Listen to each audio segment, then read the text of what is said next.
many people equate self-worth with how much we get done. But what happens when the drive to be productive becomes harmful?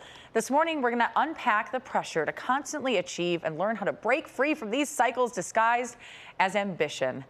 Israa Nasir is a psychotherapist and the author of the book called Toxic Productivity. You are here to talk about this, and I'm so glad you're here because I am one of these people trying to recover from this whole idea where you just go, go, go, and it makes you feel like your self-worth needs that. Yeah, exactly. And I'm also like that. Okay, I'm great. also recovering. I wrote this book as a way of healing my own self. But yeah, you know, it's really this mindset where we just become obsessed with achievement and doing more and just never feeling good enough. And it is tied to self-worth, isn't it? Yeah, because we start using the things we're achieving as the way to feel good about ourselves. So our entire self-worth becomes external.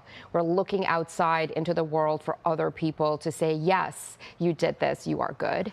But, you know, it never happens that way. No. So you're constantly chasing. Right. Well, and we were talking about just a few minutes ago off camera that it impacts every part of your life, your body, your relationships. Can you talk a little bit about that? Yeah, because when we are constantly achieving and constantly on this hamster wheel, but it's not giving us like an alignment internally, we become really tired, we become exhausted, we become disconnected. And I think disconnection from self is the reason we start feeling so blah about our lives. Yeah. And so your relationships suffer. You feel stuck. You feel stuck or you're irritable, so you're snappy with your partner, with your coworkers, and you're waking up tired all the time. There's a lot of stress in your body that's not going anywhere. But it seems like as a society, we've kind of set ourselves up to say, well, that person's so ambitious, or that person, that's not toxic. Look at how productive that person is. Yeah, you know, and that's because everything is external.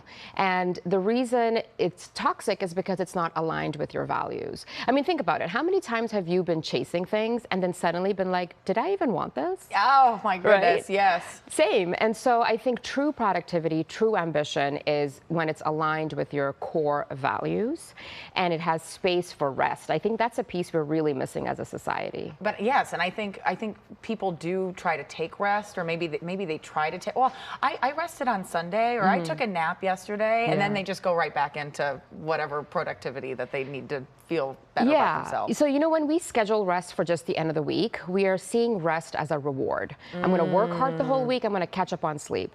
But rest is actually a requirement. And so you have to do it every day. I know it is. And, you know, I think rest is also, there's like multiple types of rest, right? So research shows there's actually 7 types of rest that we can engage in. And I break it down into like 2 broad groups of active and passive rest. So I think we really have to be more intentional about how we're resting, how we're rejuvenating, and make sure we bake it into our daily habits. What if you're somebody watching right now and you go, well, I'm just trying to manage everything. I'm trying to manage my household. I'm managing my job. I don't have, there's no space for the rest, or I don't really know where I align with my higher self. Like, if people are sitting there going, I don't understand any of this, how do you break through to them? The first thing I'd say is, I call this the Chanel rule, which is take one thing off of your calendar. Oh, I love that. Yeah, it's kind of, like, you know, the accessory thing. Exactly, yeah. And so we have to take that mindset to our calendars, and you'll realize, even if you look at your own calendar, that sometimes you do things that are unnecessary. Oh, yes, all the time. Or they're not urgent, or they're not that important. And so I think being really auditing your calendar will open up some space.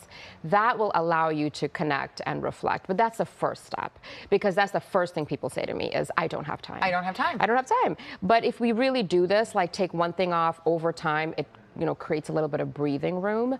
And the second thing I'll say is, once you have the breathing room, don't try to compare what you're doing to rest to other people. You know, I do that too sometimes. You say, oh, they're going on vacation, I should go on vacation. Right. But really try to sit back and do the thing that really helps you. That's, you know, I find I was somebody so rigid about things too. Like, I must work out today. Well, if you don't work out today, you can work out the next day. Isn't it also just looking at things just differently that way? I think it's about getting out of the binary. You know, you're ambitious or you're lazy. You're productive or you're lazy, or you're working out or you're not, right? I think we want to come into like a gray space and really get out of that mindset.